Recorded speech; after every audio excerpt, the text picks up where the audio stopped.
kemudian tidak disetujui oleh orang tuanya, maka mereka hamil dulu. Sengaja buat tanda kutip kecelakaan itu supaya mereka dinikahkan. Pernikahannya. Assalamualaikum warahmatullahi wabarakatuh. Sampurasun wargi itu. Patepang paampok dari sarang sini kuring Muslim Garut. Mangga saat nonton. Like heula. Subscribe. Sunset.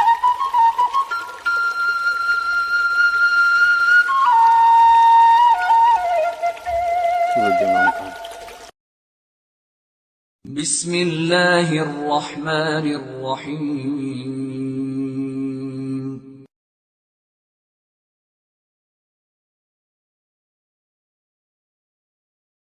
Teman Ana dulu pernah berzina dan sang lawan jenisnya hamil. Karena keluarga akhwat meminta pertanggungjawaban, maka dimintalah sang ikhwan untuk menikahinya. Keduanya telah bertaubat dan mereka bingung apakah pernikahan mereka sah secara syar'i, karena mereka bertanya pada beberapa ustadz, hubungan mereka sudah halal. Berikut dalil-dalil, namun mereka tidak yakin. Bagaimana menurut ustadz tentang dalil-dalil yang kuat? Saya pernah tanyakan sendiri nih ke beberapa masyayikh di Saudi, dan saya sampai dibacakan kitab oleh beliau, oleh syekh-syekh kita di Madinah sekarang yang masih mengajar. Ada salah satunya Syekh Al-Musharraf yang saya termasuk sering bersahabat sama beliau, konsultasi kadang-kadang. Dan beliau baru saja ini, baru beberapa waktu ini punya halaqah di Masjid Nabawi, karena memang beliau dianggap punya kapasitas gitu. Lalu saya tanya, bagaimana Syekh hukumnya? Karena di Indonesia ini dijadikan sebagai senjata. Kalau ada seseorang suka, laki-laki suka perempuan, lalu kemudian tidak disetujui oleh orang tuanya, maka mereka hamil dulu. Sengaja buat tanda kutip kecelakaan itu supaya mereka dinikahkan. Pernikahannya sahkah? Maka beliau mengatakan, baik Khalid, untuk lebih jelasnya saya bilang, saya mau tolong antum datangkan kepada saya dalil-dalil terinci. Karena kalau hanya sekedar jawab boleh tidak boleh, mungkin saya juga bisa. Saya rasa antum lebih punya kapabilitas, punya kafa'ah untuk bisa membantu saya, maka tolong berikan saya jawaban. Beberapa hari kemudian dia telepon saya dari Madinah dan dia mengatakan kepada saya, Khalid, ini kitabnya. Saya datangkan dari beberapa kitab.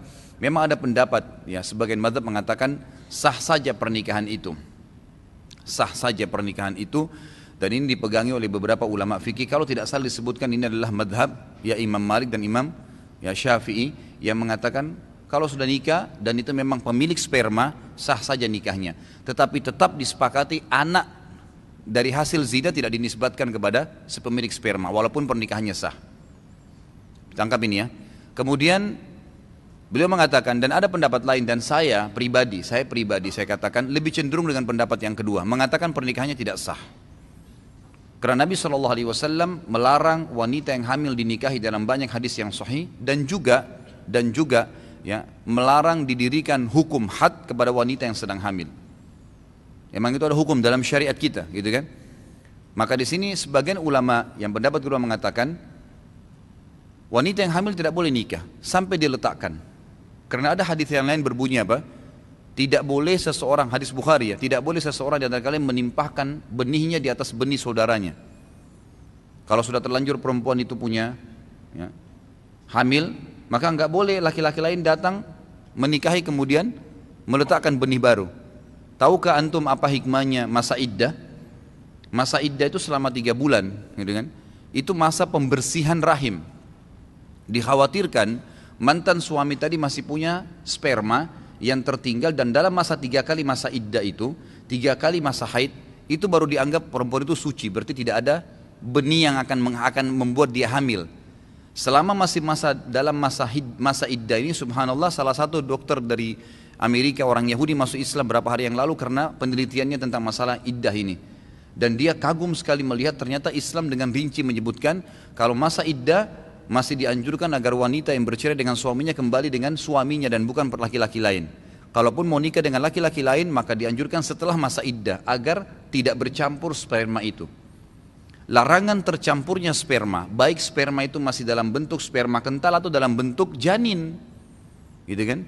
Maka pendapat kedua mengatakan tidak boleh, karena ini perempuan sudah ada janinnya, ada sperma saudaranya di situ. Makanya dibiarkan dulu tuh lahir, suci setelah masa nifas, baru nikah. Maka saran pendapat keduanya adalah nikah kembali. taubat, nikah kembali. Anda boleh pilih salah satunya yang mana Anda merasa lebih tenang, tapi saya bilang kalau saya pribadi lebih cenderung dengan pendapat yang kedua.